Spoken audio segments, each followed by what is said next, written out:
Hi, everyone. My name is Abigail Newkirk, a former soccer student athlete and Division III Student Athlete Advisory Committee member, and I'm here with my co-host, RJ. Hi, I'm RJ Nealon, Special Olympics North America athlete reporter.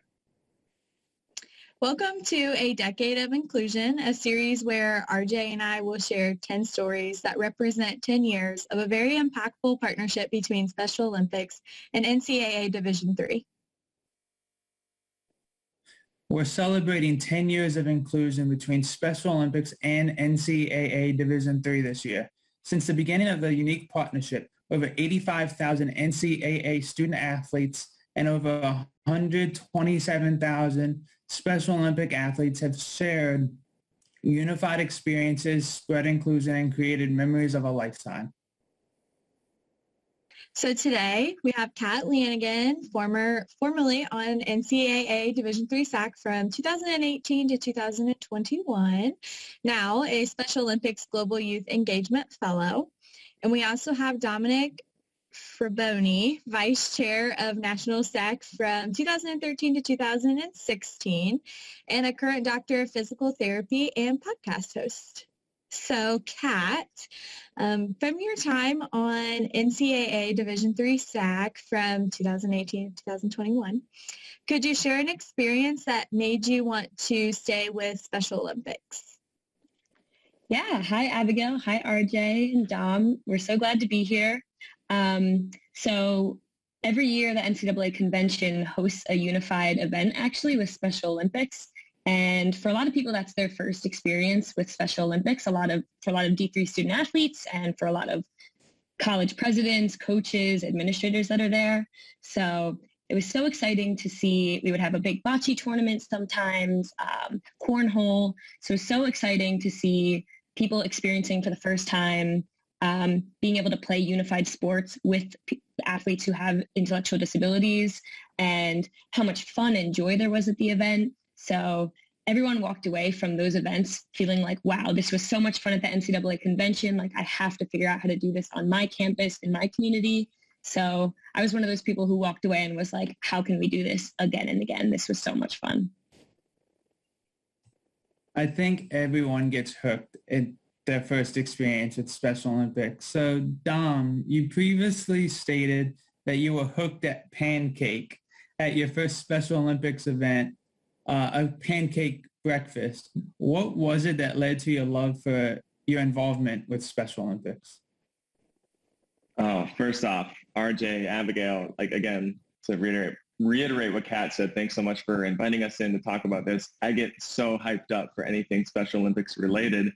And RJ, to what you asked, it all happened at First Pancake. And I think really what drew me in at that pancake breakfast was just like the authenticity and genuineness of everybody that was involved, from the athletes to the families to all of the volunteers. And I think being a freshman in college, that was just something that I was craving more and more of in my life.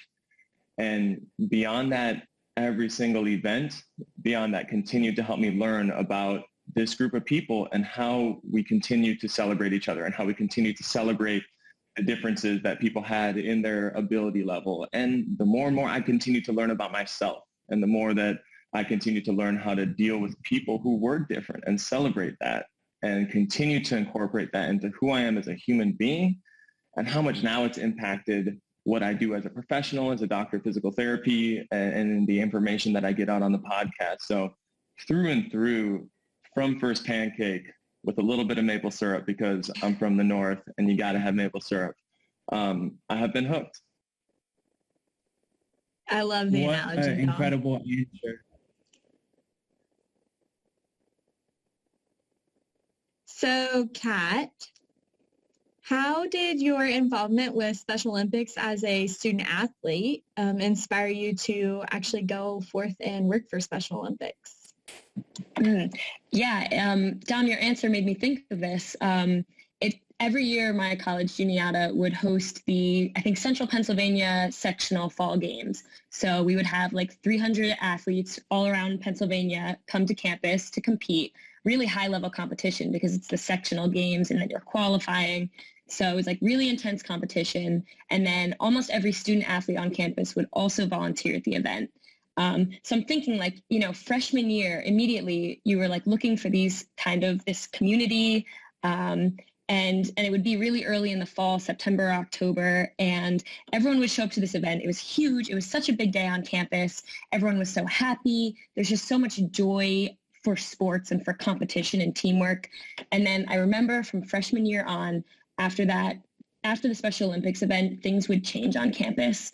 Like you'd be walking in the halls of the athletic department, and athletes would suddenly be like waving to each other. And athletes they're so cliquey, so it really changed culture in the athletic department, in classes. Suddenly we were talking about the home run someone hit over the weekend.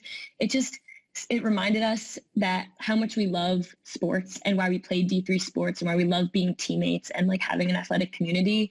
And since that, I haven't wanted to leave. It was so great to see the community come together for sports and see what sports could do and how it could bring people together. So I wanted to keep staying involved with that. And to feed off that answer about sports, Dom, as a former student athlete, the goal, how did you grow during your experience with unified sports, and did your perspective on winning change? Yeah. Oh yeah. 100%. And I mean, it's something that I've honestly really struggled with myself, because being an athlete, especially in football, I mean, it's driven by a lot of aggression. And it's driven a lot of times by a lot of emotion that I don't feel like I want to exhibit, like anger or things that are going to make me perform my best. And you're always taught that you need to win. And that is determined by the score at the end of the game, by who's standing at the top of the podium. And when I started experiencing Special Olympics, both as a volunteer, then as a coach, and as a unified athlete, I realized that we could shift how we define winning.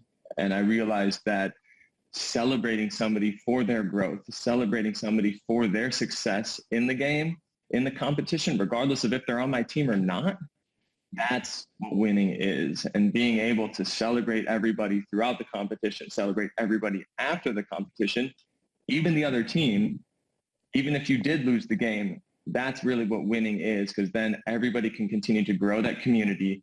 You don't end up hating the person that you played against.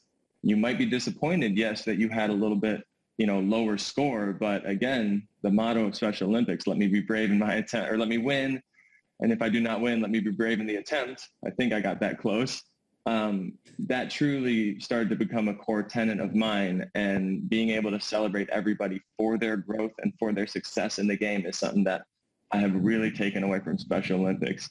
I mean, again, winning score-wise when it comes to the end of the day is always fun, but I find so much more fulfillment and so much ability to grow my community through celebrating everyone's success and ability. I love that, Dom, about celebrating everyone's success and ability. That's really awesome. Going off of that, Kat, can you tell us a little bit about your current role at Special Olympics, and what does a typical workday look like for you? Yeah, fun question. So I'm a Global Youth Engagement Fellow for Special Olympics International. There's a lot of Special Olympics programs in North America and then also all around the world. So I get to support all the unified schools programming around the world, government partnerships, virtual events has been a lot of our work this year, the last few years, and working with donors also all around the world. So we're working virtually right now. So it looks like a lot of meetings, a lot of writing, and occasionally getting to interview youth and teachers involved in the project and write about them for our Special Olympics writing. RJ also does some Special Olympics writing, I know. And even sometimes, I think the funnest part of the job is that sometimes we'll have like a midnight Zoom call with our staff who are, for example, in East Asia. It'll be noon for them and midnight for us. And I think that's so fun and exciting and makes virtual work a little special.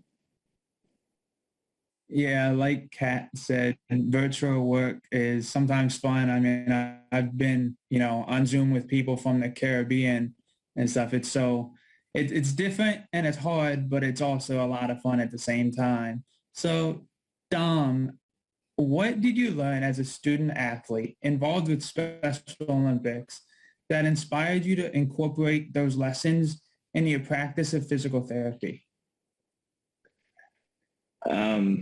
I feel like I could talk about this for hours because truly, when people ask me what the favorite class I took in my doctorate program was, I tell them coaching Special Olympics for a decade. I learned more from that about how to be a good provider, about how to meet somebody in the room where they're at, wherever they're at, by coaching Special Olympics, working with athletes that span all ends of the spectrum in physical and intellectual ability. Then when I'm in the room with one person, it's very easy now to try and meet them where they're at, communicate with them how they need to be, find the ways to facilitate their growth, empower them within their ability to independence. I mean, that's huge for me, empowering the individual to independence in their journey. And through my experience with Special Olympics, I learned how to work with so many different types of beautiful athletes and individuals. And I feel like my job's easy now. And I will forever be grateful for that lesson as somebody who gets to be and is fortunate enough to get to see into people's lives, see into people's health journey, have them be vulnerable to me. I think a lot of providers lose the ability to sit within that vulnerability and then help somebody find their path. It makes a lot of providers uncomfortable. And as some of us might know, sometimes Special Olympics can be uncomfortable, but that's where the real growth happens with certain athletes. And I found myself in a lot of uncomfortable situations with athletes that then helped us grow our relationship, grow the bonds between teammates, and continue to thrive. So I guess long, short answer, that is my greatest lesson, is the ability to work with different people and then help facilitate their own empowerment in their journey. That's so amazing. I'm so glad that's the biggest lesson you learned, because you're doing a great job with it. So now my favorite part of the interview, the rapid fire questions. So first off, what are the first three words that come to mind when you think about inclusion?